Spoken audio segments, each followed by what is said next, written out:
One of the most violent calls I've ever been on is really not what you would think. A shooting, this or that.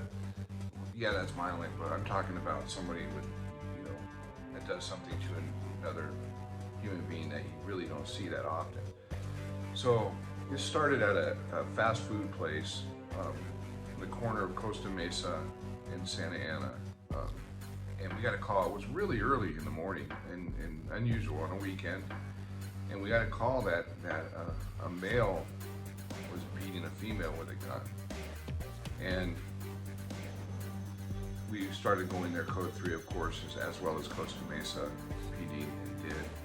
And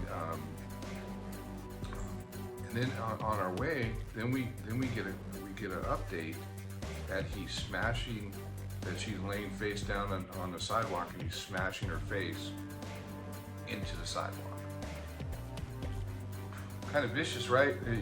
You don't really hear that very often. I mean, they hit them, and they hit their girlfriends or boyfriends, but smashing their face in the concrete was another level. So, in that he dumped the gun in the trash can, and then he started running. So, one of the first officers saw him jump into a limo in a parking lot. I don't know really how this limo came to be, but it ended up being stolen, and this is where he was living. So he's now in a limousine, and we got him at gunpoint doing a felony car stop. And he would get in, he would step out of the car and get in the car, step out of the car, in the car. And finally, we got him to comply, and he said, all I want to do is smoke a cigarette before. So he has a cigarette but no lighter. So do we give him a lighter, let him smoke the cigarette, let him, smoke the cigarette, or do we not? That was kind of a little debate. What would you do?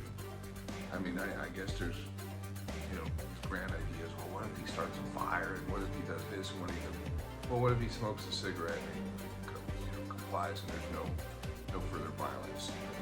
So this is what police work is all about, guys. These little decisions all day long.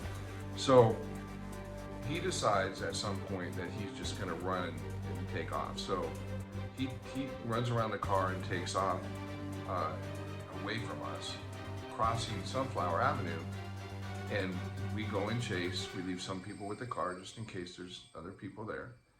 And then one of my officers, Renee, lights him up when he's on the center median with the paint compliance, little paintball kind of things, and they hurt. And so he's getting drilled with these, and finally he complies and goes down to his knees the way he was supposed to. And as I'm running up, he reaches back into his jacket and lifts his leg up and turns toward me, and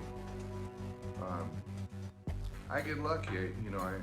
I'm a little bit trained, not too much, but in Kung Fu, and I hit him with a foot stomp in the head, and it sounded like a hollow cantaloupe hitting him. One of those sweet spots where you just, like, you hit a home run kind of thing.